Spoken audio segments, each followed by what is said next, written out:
อ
ีนายเป็นผู้ไม่หนีหูข้างหน้ากันนายเป็นป่าจะไปลาไก่บวกนายเป็นสาวหน้าโอ๊ขาวอย่างหยวกใครมองเข้าไปจวกมันน่าจะมีโคตรมา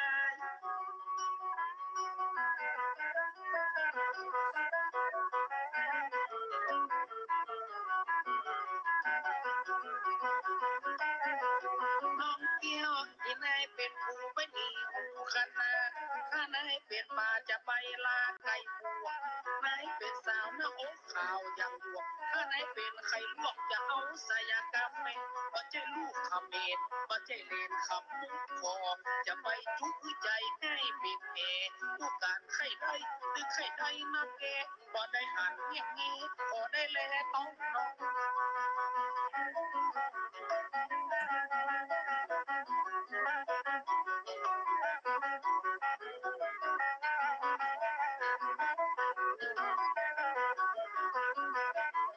แล้วจะจวนเอาแม่เจ้าแวน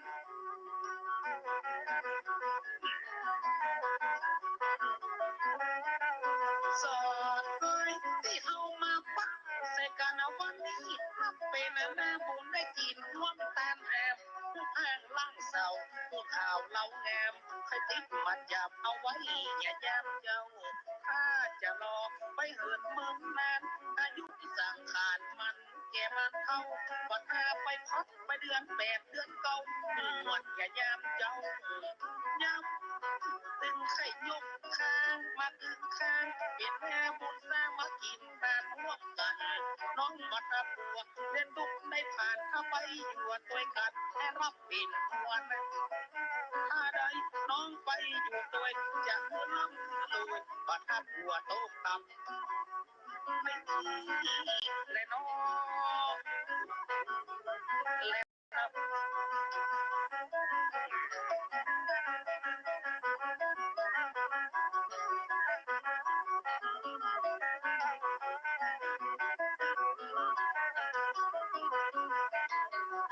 ไม่หมดน้องกำเดียวไอ้ตึงลงข้าไอ้ผูกมาดอกสามลับไปตีนต้นก่อมันเมื่อตะคืนที่ไอ้ยังหลับฝันหันฝันให้น้องช่วยกันเอาเกมตายเกมฮักแล้วก็มีวันลาพิจารณามาแล้วจ้าทีนี่แหละน้องและน้อง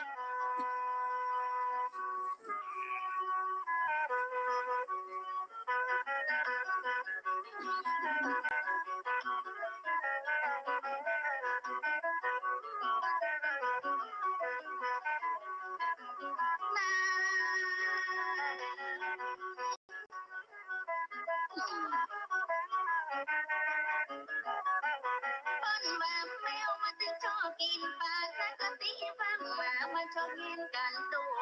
ใจก็ให้ได้เหี่ยววันนี้มันผูกจะเอาเพื่อไปกอบลูกเอาไว้เสพสัก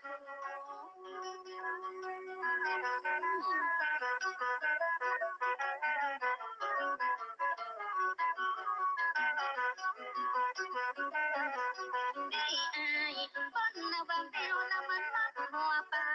เปิ้งบ้างหมามันจะชอบกันตูใจจะให้ได้เหี่ยววันนี้วันผูกจะเอาเพื่อไปกอบลูกไปกินแหงวันโลนถ้าเมียใจซื้อมาได้ผัวใจทดอนาคตจะมาตึงจะดับโดนถ้าผัวใจบาปมาได้เมียใจคุณเหมือนเขาแป้งกับปูนสีเดียวมันต่างกัน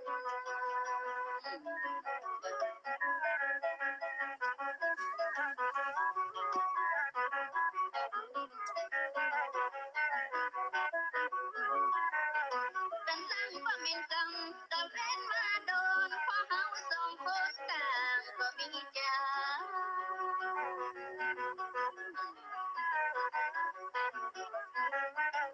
ไฟ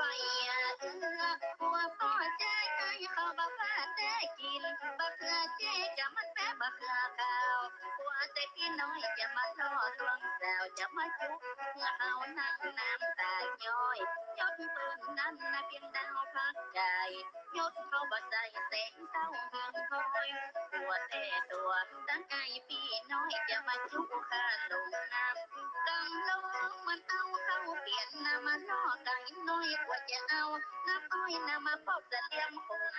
ฟังกังปากเหมือนดาบส่งพุ่งกว่าจะใจข้าลงมาล่อลวงสาวน้อยทุกหน้าไปมาบัวน้ำตาอาบนี่แหละน้องอ้อยน้อยแหละน้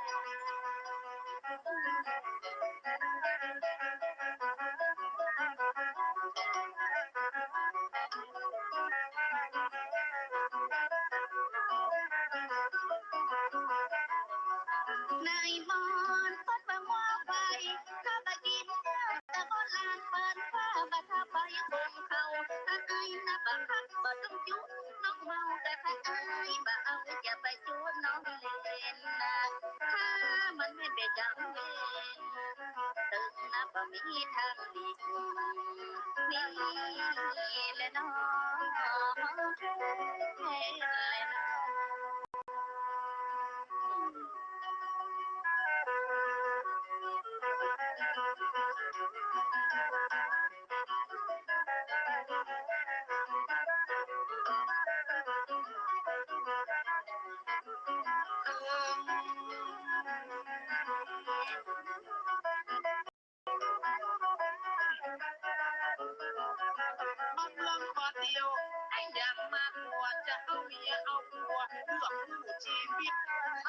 ได้เมียที่บ่มีความคิดการเดินทางชีวิตจะมีแต่ความลบจบ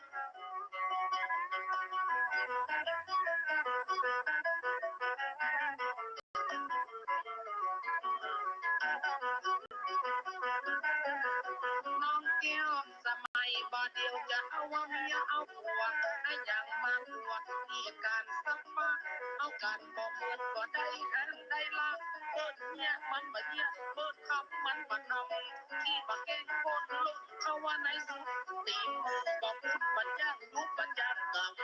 ผู้สัพพะบัญญัติเนี่ยจะทำเป็นวิบากกรรมไอ้ดีตั้งประปู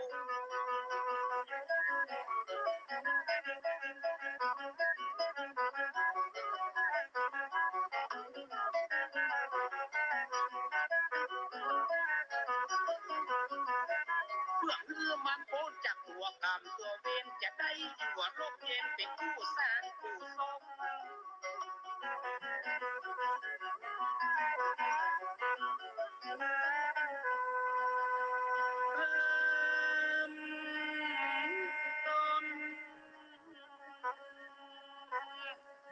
ปัจจัยอยู่ขอไผ่ขอมันขอยกมือ10 นิ้วไว้สาพระติรัตนแก้วเจ้า3 ประการอันมีพระพุทธเจ้าพระธรรมเจ้าพระสงฆ์เจ้าน้อมไว้สาปุญญาบารมีธรรม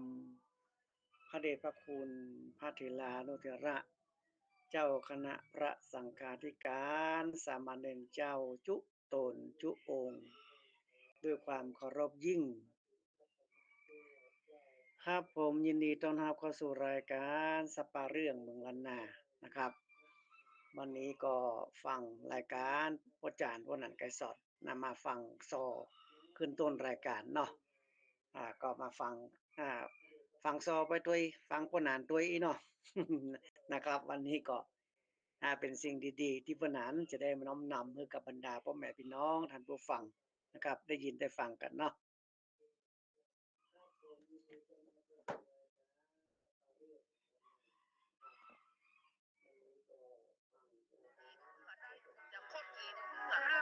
จะปาเอาตัวไปเล่นปอบปั๊บไปกูเอาอย่างเมียวตีกูดูตั้งเล่นดูตั้งกัน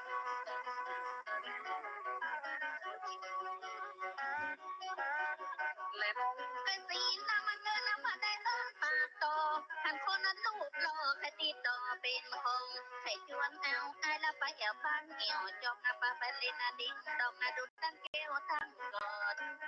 น้ำบุญแพงกะของข้าปังมาเปิดวันนาบุญพากะของข้าป้าสดจะชวนไอ้ไปเล่นพอฟังกะบอดพักแล้วจะคือกอ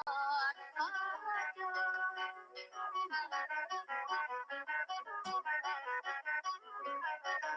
ก็กำพังกะกะมาเป็นน้ำมีใบใจชินลิ้วกันได้มันน่ะปูดคิ้วมาดูติดตีนโงถ้าได้ปวดจังโซจะเนื้อก็จง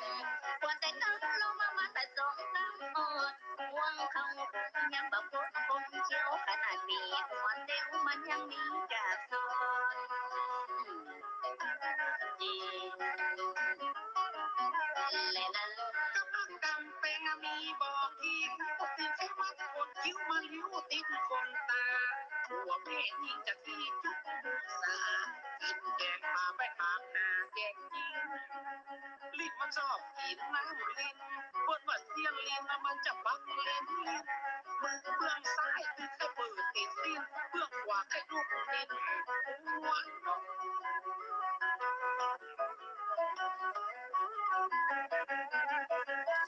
วันออกพรรษาวันลาพันเจ้าคนแก่คนเฒ่ายังเก็บห่อเข้าดมนี่ขี้เมียงบ่คนตึงบ่คม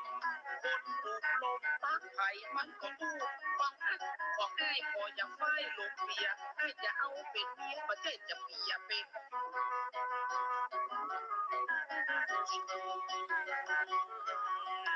และน้องวันว่าเขากะตั้งเขากะมันดาวกับฟ้ากะมันเกี่ยวน้ำให้ กะใส่ซาบาแตงต่างคนตั้งท่ากะตั้งคนตั้งเป็นจะดีให้ไปตั้งเป็นให้จนไปเป็นลาอ่อนถ้าฟังมากะสน้องบาดได้เอ๊ะบ้านได้มันกะเต็มบาพอนถ้าป่อใจไอ้เป็นหิงเส้นต้นจะเอาต้นหัววังนะว่า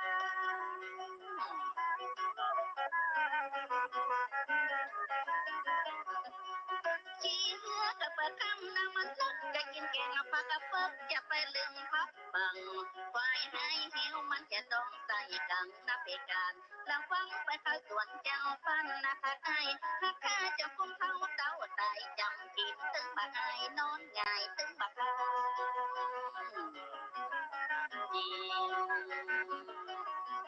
เลยนะคนจบมาพบคนฉลาดคนเอาเยอะมากก็ยังแอใส่ปุ่นเป็นพ่อแก้มันจะต้องลงทุนถ้าใครได้บุญต้องลงทุนไปวัดฟังกำกินมันก็จ้างชิบหายกินบอกลูกแม่บอกเพิ่นก็ตายก็ใช่กล้าสะบึดใช่ตึ๊บสะวัดเอาอย่างงูเอาฟังฟัง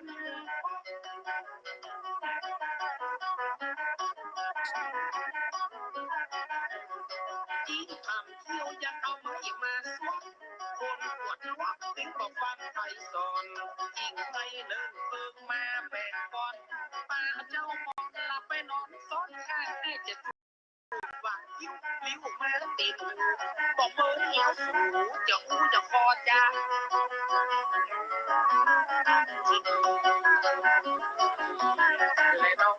ครับบรรดาพ่อแม่พี่น้องท่านผู้ฟังนะครับที่ฟังรายการเยอะขึ้นสถานีวิทยุพระพุทธศาสนา 104.50 นะครับวันนี้นะครับเป็นวันอาทิตย์นะครับอาจารย์พนันไกรสอนนะครับก็ได้มานั่งออกอากาศสถานีวิทยุ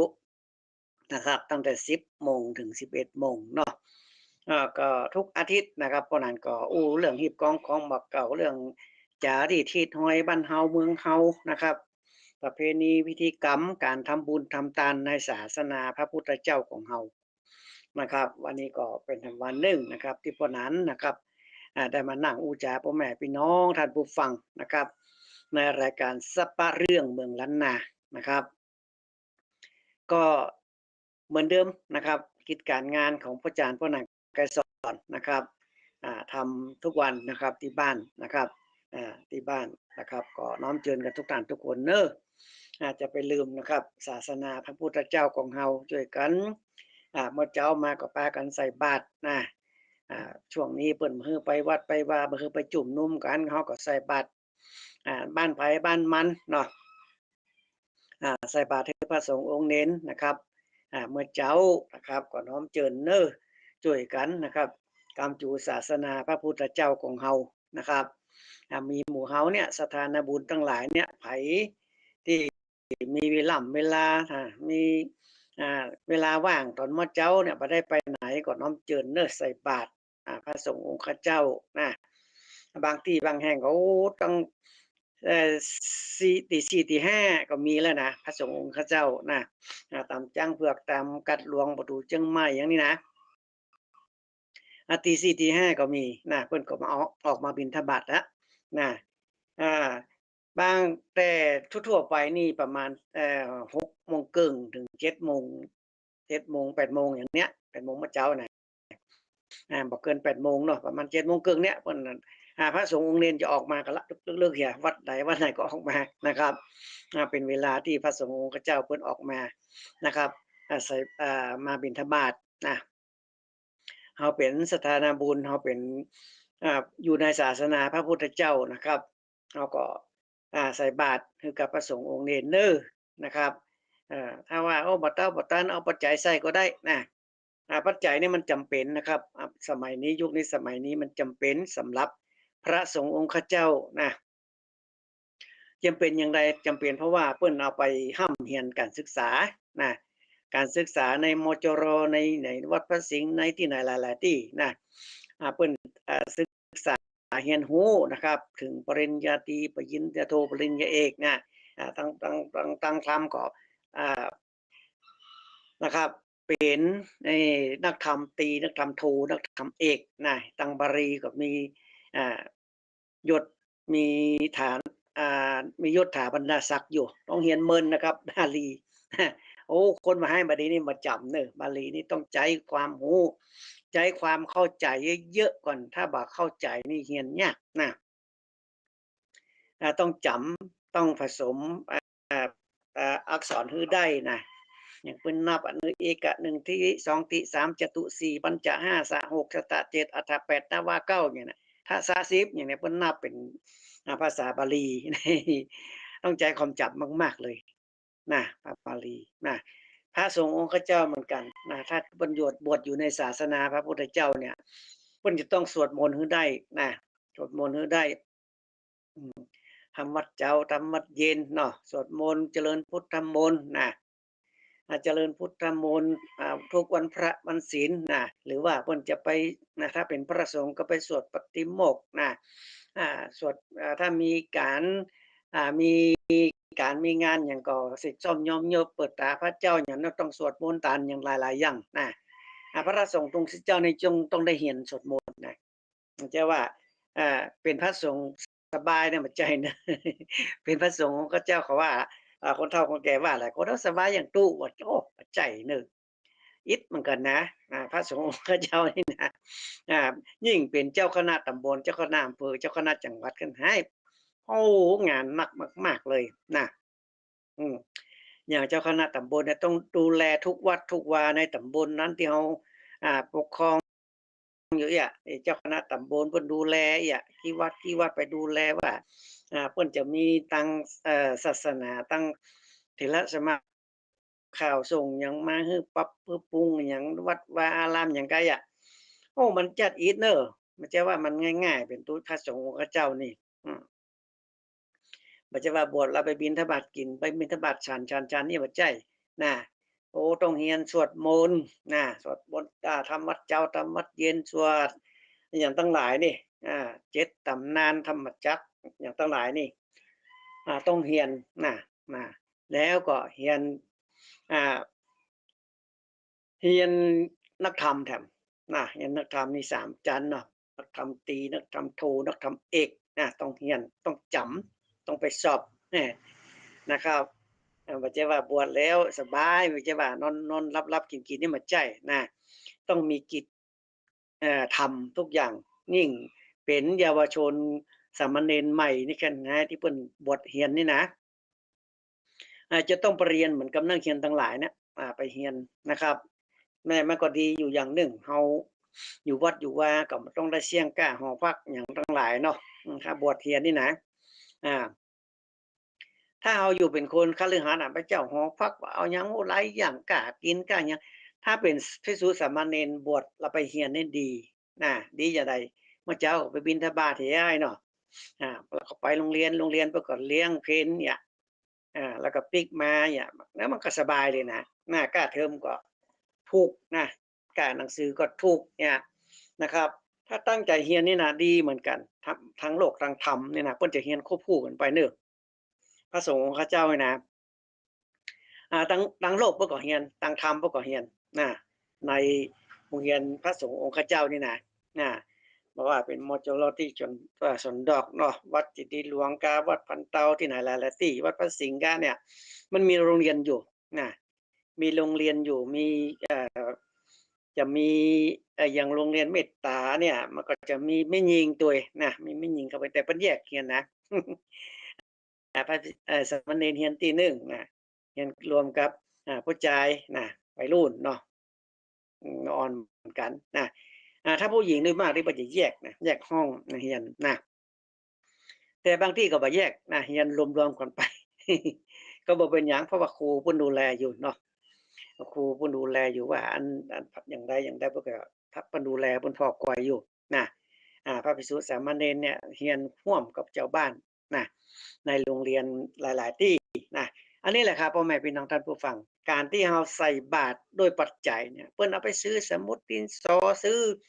อะหยังเครื่องเขียนเครื่องเรียนอย่างเพิ่นเนี่ยอุปกรณ์การเรียนของเพิ่นเนี่ยเพิ่นจะต้องใช้นะต้องใช้นะ อย่างสถานีวิทยุนี่ก็เหมือนกันต้องจ่ายปัจจัยพ่อแม่พี่น้องท่านผู้ฟังต้องจ่ายปัจจัยนะครับเพราะว่าจะต้องมีค่าไฟค่าน้ำค่า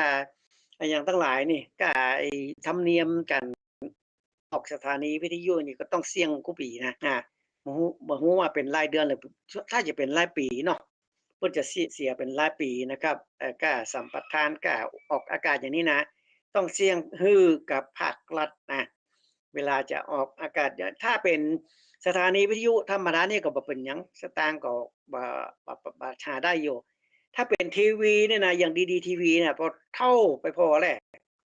เดือนหนึ่งเป็นล้านๆนะกล้าสถานีนี่นะโอ้ต้องช่วยกันขนาดเลยอืม DTTV นะของสถานีของพระสงฆ์องค์ข้าเจ้าเนี่ยโอ้เวลาเดือนหนึ่งเนี่ยต้องเสียค่าธรรมเนียมของอันภาครัฐน่ะโอ้เสียงหนักขนาดเลยโอ้เป็นล้านเลยนะถ้าบ่มีเงินบ่มีคนที่มาค้ำจูศาสนาพระพุทธเจ้าช่วยกันออกปัจจัยนะค่าสถานีวิทยุทีวีของพระสงฆ์องค์ข้าเจ้าเนี่ยโอ้อยู่บ่ได้เด้อ แต่ก็มีคนอยู่มีเศรษฐีใจบุญหยังก็เพิ่นมาช่วยช่วยจูว่าเดือนไหนมันเสี่ยงแต่ใดน่ะค่าไฟค่าน้ำค่าธรรมเนียมเนี่ยอันนี้แหละครับการที่เราใส่บาตรเนี่ยใส่บาตรด้วยปัจจัยเนี่ยดีดีแท้ๆเลยเพราะว่าพระสงฆ์องค์ข้าเจ้าเพิ่นจะต้องปัจจัยนะยุคสมัยโบราณเพิ่นว่าบ่ฮื้อพระสงฆ์องค์ข้าเจ้าบ่ฮื้อกำสตางค์เนี่ยบ่ได้แล้วยุคนี้มันเป็นคนละยุคไปแล้วอืม กับสตางค์แล้วมันผิดอีน่ะอืมเพิ่นบ่คือนกสมัยโบราณน่ะแต่บัดเดี๋ยวมันบ่ใช่มันปิ้นไปแล้วมันปิ้นไปแล้วเพราะว่าต้องใจายนะครับต้องใจายยิ่งเป็นเจ้าอาวาสนี่โอ้โฮคันใจายเลยค่าไฟค่าน้ำประปาว่าค่าแก๊สค่าหยังค่าอ่า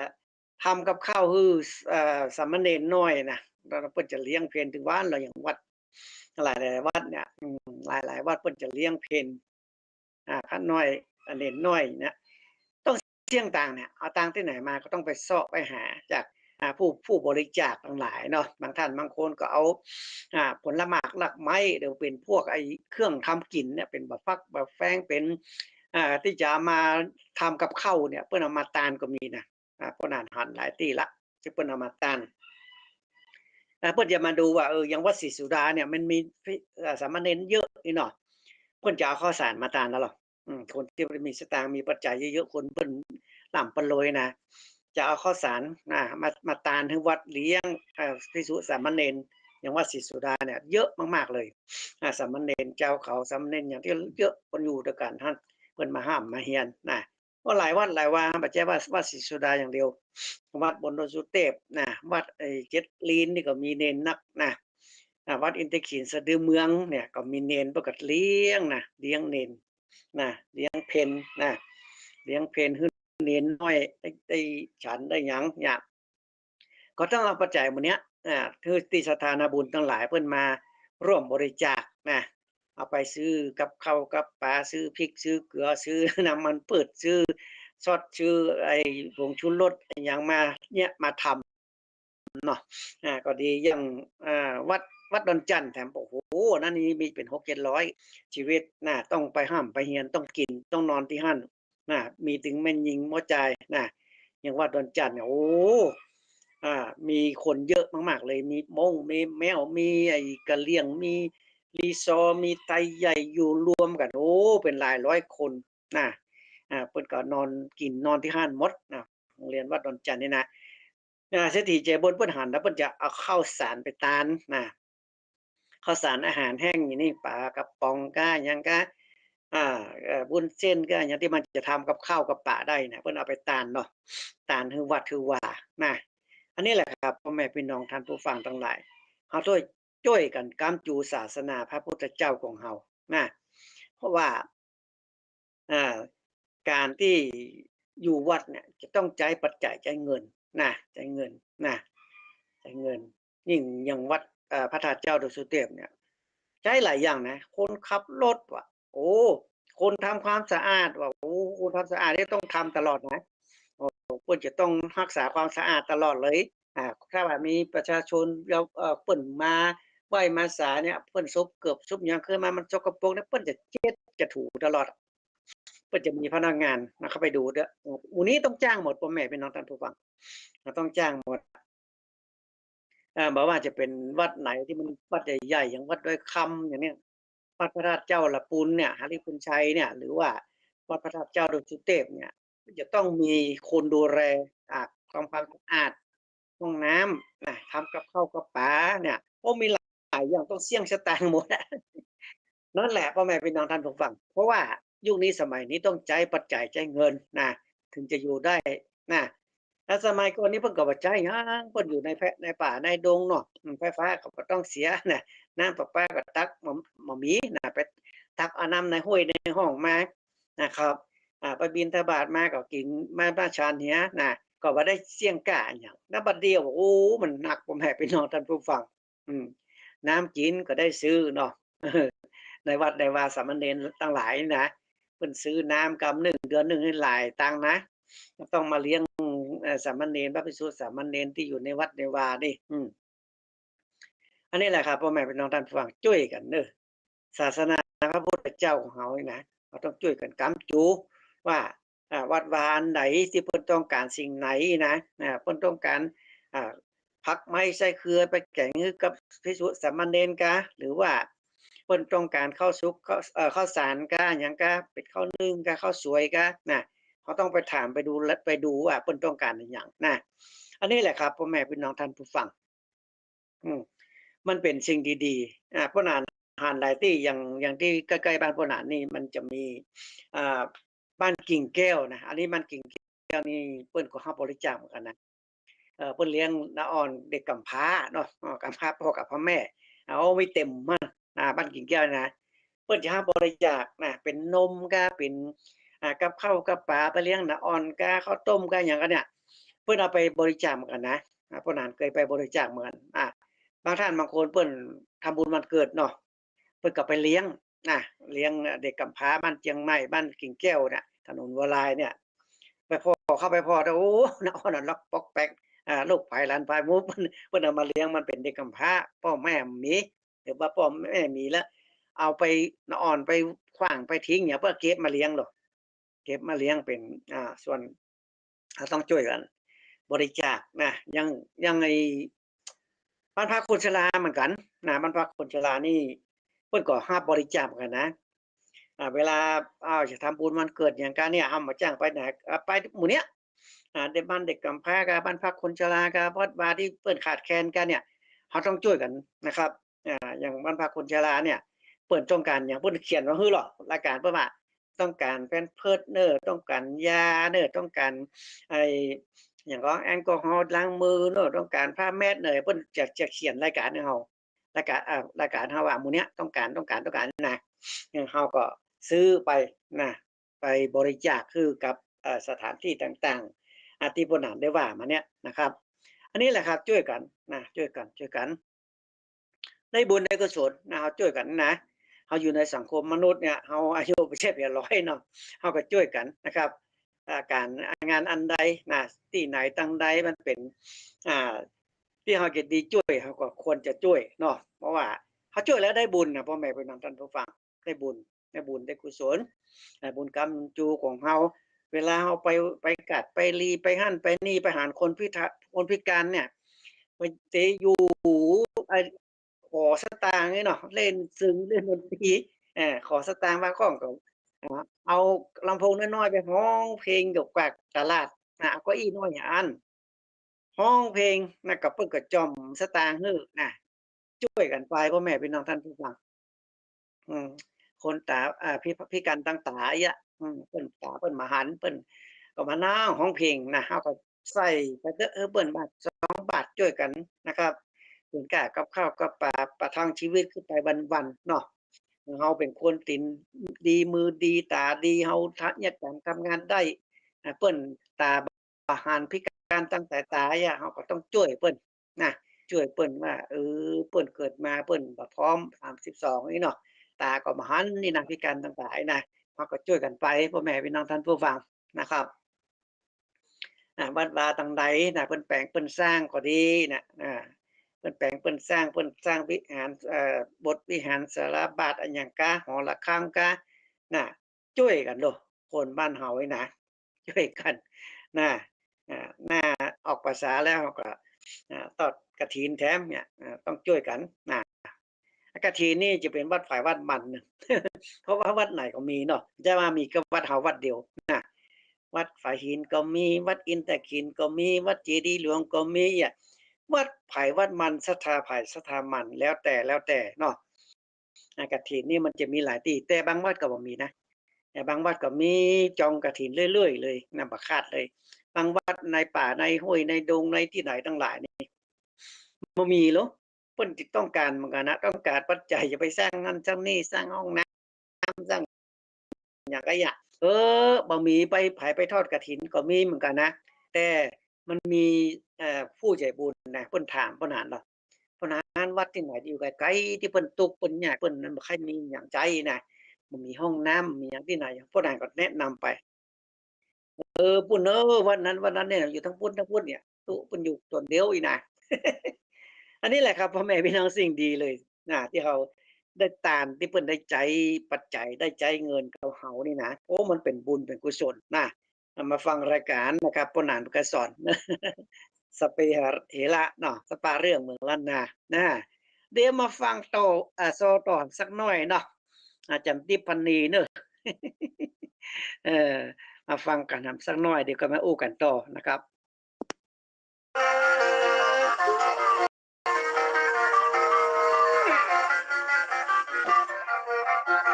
มาเดียวบ้านเมืองสมัยมันยังมาไกลกับโบราณแต่ก่อนเพิ่งนึกเก็บแต่เฮาไม่พอนเสาะซื้อของคนแต่ก่อนตึงต่อมีมาเดียวเรื่องให้มีการ2 วันได้กี่รถยนต์โอ้โตน้ำแกกันเนาะเจ้าเฮ้ยสมัยมาเดียวเปิ้นพัฒนาการมันตะเมินนะโบราณสมัยตะก่อนตึ้งถึงเจ็ดปอเฮางานแม่ฮอนซื้อของพอนตะก่อนยังบะมีสมัยบาเดียวงาพอนใกล้จะ3 เปิ้นเพราะว่างานรถยนต์และก็ทีวีซีสมัย3G 4G เทคโนโลยีมันยังเข้าเว้ยเจ็ดเรามันไปต่างสมัยกันเอามาเนียนกับโลกเต็กโคตรละอ่อนประตานน้อยเด้อ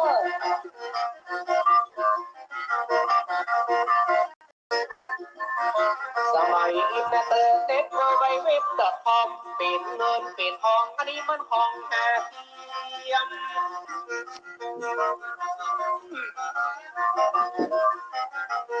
นาเจ้าสมัยตะกอนมันบ่เหมือนบาเดียวลูกพาต้อยซอเตียวเปิ้นซับมือกับกลางทางบอกว่างามมากินโหกีตาสมาจกปอกเกี่ยวนังสอบวงใส่ละคัดไปให้ยา3 ใส่เพิ่มมันจะตายก็ผ้าดำมอมเอาหำแดงตีเป๊ะมาตอมให้จะบอกคือน้องเมฆมาห่อข้างของเจ้าแม่ก็อาตันแต่นุ่งสินาตอนดินต้องใส่เสื้อดำมาโมนี่นะเอาผมมาปั่นมวยเทปดอกเรืองเตยใส่หลักตัดจดปอบเอวเงินมันไอยังมาเบิ่งเป็นเต้าหูจับอีสีและน้องยังซอให้ยังมาหอมเราชอบอาบน้ำชอบมาโคตรเท่าตะกอนพอพี่น้องไตเพิ่งแต่งตัวมาแต่พี่รู้เจ้าแอลมันจะยั่วเจ้า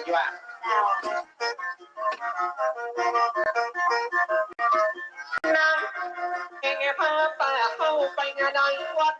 ผู้บาเจ้าเอาบาเนามาคงห้องนี้มีกองรวงห้องก็เฮมองเสริมหมู่ที่เขานี่เจิงตบปากดอกโอ้สมัยคนเป็นผู้เป็นช่วยตะกี้ตั้งลูกกับพี่น้องไทยอย่างนี่แหละนะไม่สุขะสวัสดีพ่อเลี้ยงกับขออนุโมทนาบุญด้วยเด้อไปแล้วออนไปโรงงานของเล่นคนละแต่ยังไงก็ถ่ายเด้อ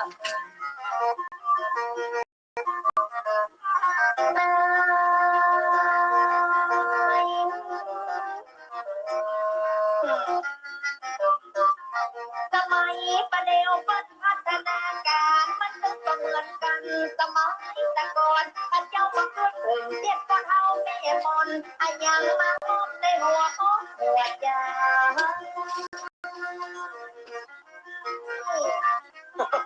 หล่อได้ล่นเองแล้วไปกันแล้วไปชัวเจ้าเอ๋ยสมัยประเดี๋ยวพัฒนาการมันดึงต่างกันกับสมัยแต่ก่อนก็ถึงสมัยกว่าเอาไม่มนมันก็เหมือนสมัยโบราณเกี่ยวก้อยลวงเกี่ยวทางเงินวัดปิ้งเข้ากันเสียงเท่าใดกันเจ้าเสียงบันนักยังไปแสบจะแฟนเขาว่าหลานผู้พาไปยังมักกินแง่วเราคนแต่ก่อนนี้ต้องกินป่าเนี่ยเพิ่งซื้อเพราะเป็นสตางค์นี่เป็นจะเป็นซาแห่ยังแบบยังรุ่นเฮานี่ยังมาตานทางป่ายนะอีกวันก็เจ้าแพ้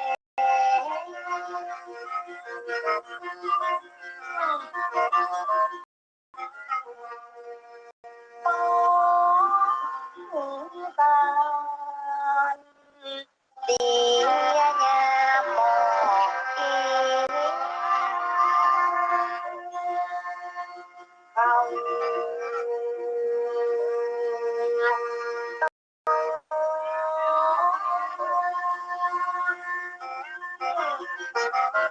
มันเมืองสมัยมันมาไกลตะกอนสุดแต่ละกอนในยักษ์บาเตียวโดยตีนเงินของอาบนฟ้าเป็นดีเลยนะเครื่องดินคมพอเป็นดินต้นไม้ก็เฮงให้กับบัวน้ำจิตน้ำใจ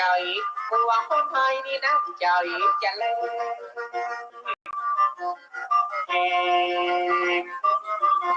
และน้องคนต้องบัวน้ำใจคนไทยจะเล่นซึ่งเป็นวันนี้เพราะคนแม่ช่วยกันพี่น้องบ้านเรือนพี่น้องป่าตานมีการมีงานและบ้านกันแม่ช่วยกันมามัน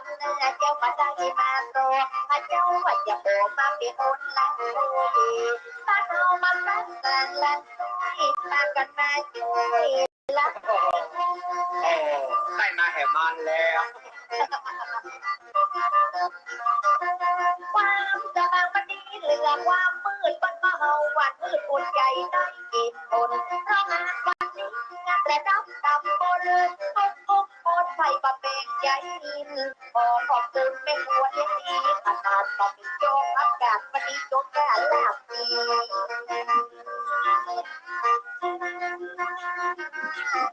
อันละน้องไม่ลงนะป้าน้องไม่ยุ่งมังนะแล้วน้องกับปังนะต้องเป็นน้องงามรีการของขอบคุณนะแม่บ้านคนงามเป็นนางช่วยบ้านเลี้ยงเขาขอบคุณนะเจ้าผักนางร้องทานนะของเอางาของหวานต้องมีทำแต่เราขอบคุณนะตึ้งลงมาตึ้งเขาเป็นเจ้าภาพเต่าอ่ะร้องดาวเพิ่งจะขอจังมอนี่เป็นแดนเซอร์จังสมอได้เจ้าพ่อบ้านนะแม่พ่อบ้านหนัวบ้านนะคนนะซื้อว่ากินนะมาเปิดมาบอกมาพกมาตามมาเพื่อไงอย่างมาเรานั่งตามตึกบะแบ่งใจพิมโซบ้านความดีให้อย่างมาลาบอีกกะจอพอกาดตึกบะมีลาบจีนตามันเลี้ยงอย่างตกใจนะล่ะบ้านความดีอีน้องนี่กะจอพอกาดมอบะมีกินจะไปแบ่งใจยินออกมาต่อต้อยกันอับอย่าพ้องคิดอย่าพ้องมันลำมาเลือกินลาบตามหาพักต่อเจ๊มันบนเวทีแบ่งใจดีแบ่งกินตักมาเลือกินลาบอย่าหาพักตักไอ้ต้องกินพักหาปั๊มรุงบำรุงกำลังพักที่บำรุงกำลังอีกเจ้าบำรุงหัวเข่าอย่างการกินตาม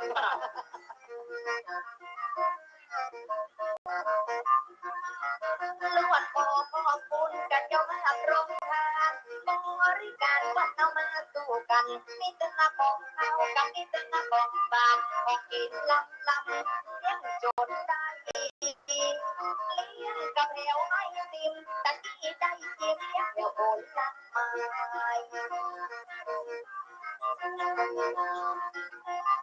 อันละน้องก็มาสองบ้านเรือนเรียงดีนะขนาดน้ำเมียงสองน้ำเมียงปากเอามาใหญ่เต็มแอมพ่อบ้านแม่บ้านช่วยกันโตกันทำจะกินยาจากไม่จะกินยาตื่นลูกเจอผู้ชื่นได้ตึงหอเป็นมายาผู้ยกมาได้ตึงหอมตึงเป็นมายานะผู้ชื่นได้ตึงหอมเอาว่ายาผู้ยกมาได้ตึงหอมตึง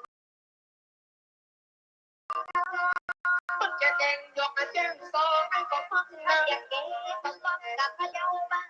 มันจะแดงนะบาดูนะมือซึ่งนะบ้าลำเลี้ยงตึงปีกังเลี้ยงตึงปีปอยเอาเชียร์กันหน่อยเอาเชียร์กันหน่อยเชียร์กันหน่อยแล้วเอาเชียร์กันหน่อยเป็นแรงมาแถมหน่อยให้จะเลี้ยวฟอกไปเรื่อย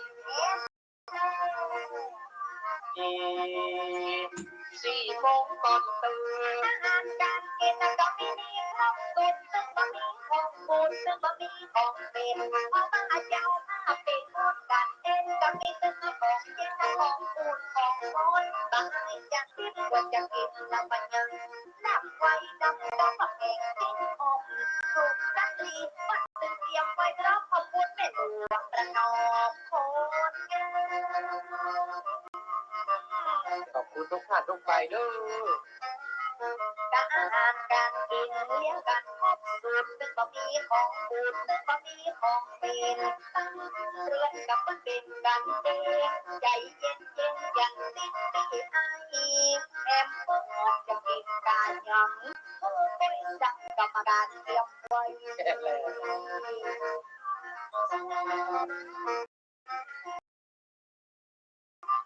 อันละน้อยสั่งกรรมการคนก็ตึงเกี่ยวไว้เพราะเป็นมีงานไงเพิ่นเอากันเป็นกันความแสบเมื่อกี้แกบรรณกรรมนั้นเพิ่นก็มาช่วยกันเป็นจุ่มมาเป็นมือเพิ่นแข็งแรงตึงที่แห่งโรพังตามเพื่อนตอนเมาเป็นยังล่าเมา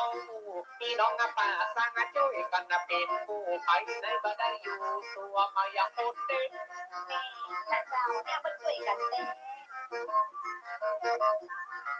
มีสองหมู่บ้านแต่เปิ้นเฮาปิดนึกปัจจัยไปเอิ้นเปิ้นมีความกลมเกลียวรถมาเรือมือยังได้อยู่คนเดียวเกี่ยวเข้าบ่พอเกี่ยวมันจะเกลียวเกี่ยวคอยอันนั้นสักตาเปิ้นเอากันเป็นกันตึ้งบ่ว่างบ่นานตึ้งบ่ว่าบ่น้อง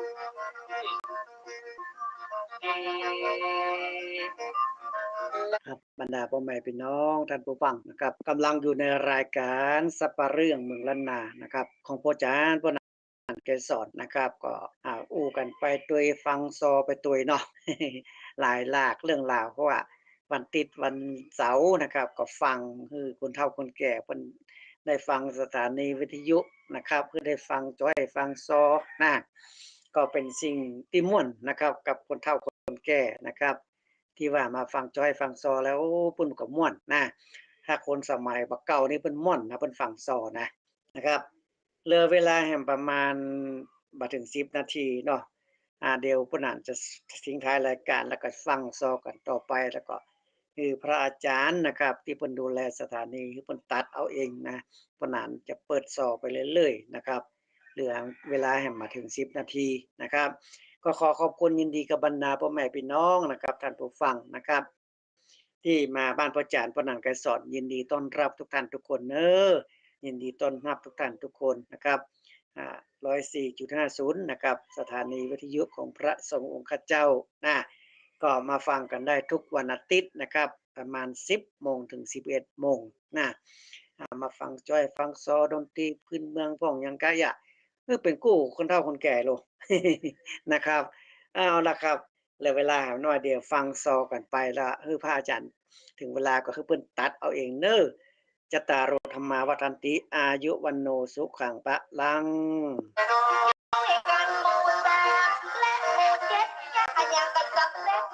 ส่งประสงค์ศรัทธาบรรจุกันหลายคนได้ไปเน้นมนต์กับพระสงฆ์องค์เจ้าอย่าหัววัดอย่าหัวบ้านได้คือจะตามเอาพิธีตอนเจ้าเป็นมงคลเหลือเก่าบังแต่เก่าอันใด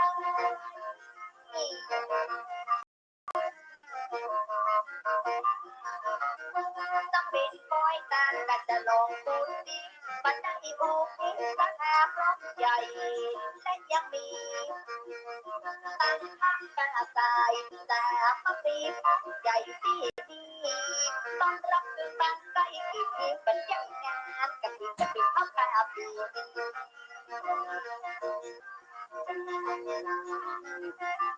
ฮัลโหลน้องมาละเว้ยมาละเว้ยเฮ้ยเพ่พักตาเข้ามาจัดเลย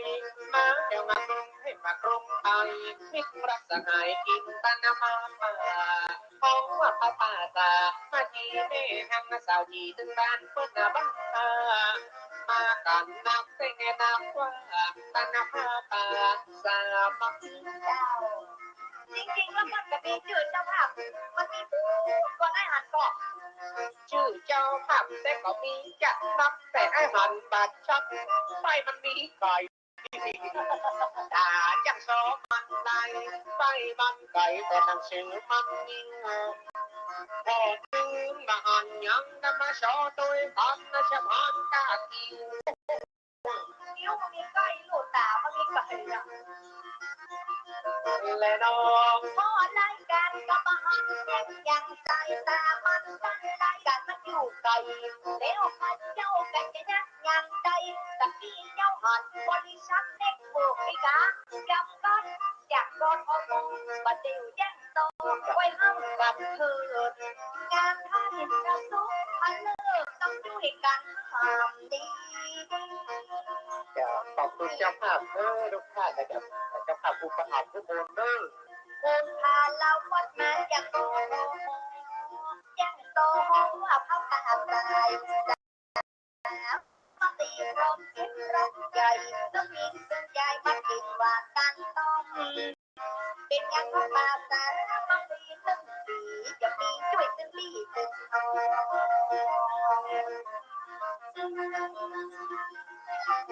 อันละนังไม่บันไม่มาใส่ห้องมีเงินน้ำมันน้ำมันช่วยกันน้ำปัดห้องละนาลงดิ่งไปกระสบังกระกังกันเล่นอันปัตตาไลพยาได้ปามาไก่พยาได้ยาบางเป็ดเป็นมาห้องน้ำปีที่มันตายอย่างห้องน้ำห้องน้ำพื้นห้องน้ำเขาดอกที่มันตายเด็ดห้องน้ำนมยางปางกระสอบเก็บให้จะก้อยมันแปดเศษย่างซอเบยิโอ้ยต้องแล้วเนอะขอบคุณแม่คำครับขอบคุณเจ้ากระสบังกระเป็นไฟกระสบังกระเป็นห้องให้แกนไว้อย่ามันนะละงาออกนะไปอย่าไก่กระสบังกระกังวลกันแรงอันกันตาไลพออย่าได้ก็มาไก่พออย่าได้ก็มาห้องกันตุกลงมาเก่งซอยย้อยลงมาเก่งอยากกินลงมาอาบน้ำไหลลงเก่งจ้างทองจีและยังขอบคุณดำสังเอาไว้เด็กของมันเทศก็ว่ามันได้จิ้มกับขอบคุณแม่คำเอามาป่านแม่เอามายืน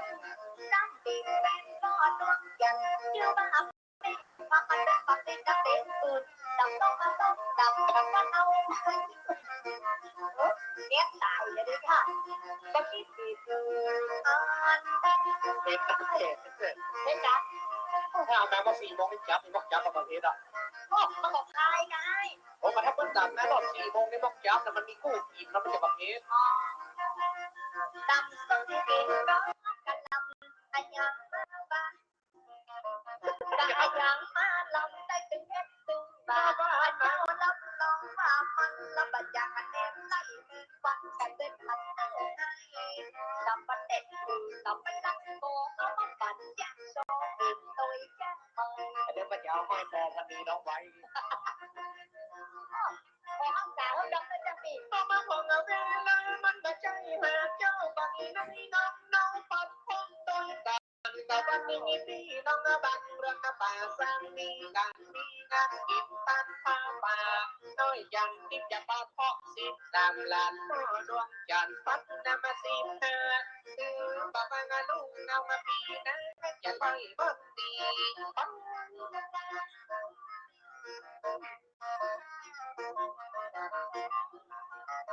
บาบาโคเจ็บขาบาบาโคเจ็บแข้งข้อเอวสะเม็ดปัดไป ไกลคือมันน่ะหนีออกประเทศเมืองไทยอย่าได้มาไกลกับพี่น้องเจ้าตกเมืองญี่ปุ่นเข้าเมืองโตเกียวก็อย่าได้แลเหลวพี่บ้านเฮาแหนมซองหนีไปเจ้ามีงานมีเงินแล้วก็เยอะบ้านเฮาอย่ามองบ้านเฮาดักน้องคอยดีต้องมาอุมารักดีกับบัดนี้อย่ามาดิ้นมาเตียนบอกผูกเขาเบียตีมันตายมาเขาผูกเขาโดนกันที่มันตายเด็ดห้องที่70 70 80คอยยังได้มาเบียดมาอยู่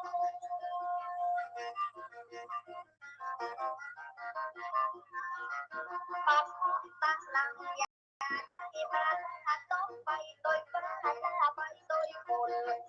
ปักหลังอยากได้งูได้ต้นปักกังบนปักมือเจ้าบ้านปักหกยังมีปักหกยังโตกังซอกันก็กระดิ่งเสือต้นลา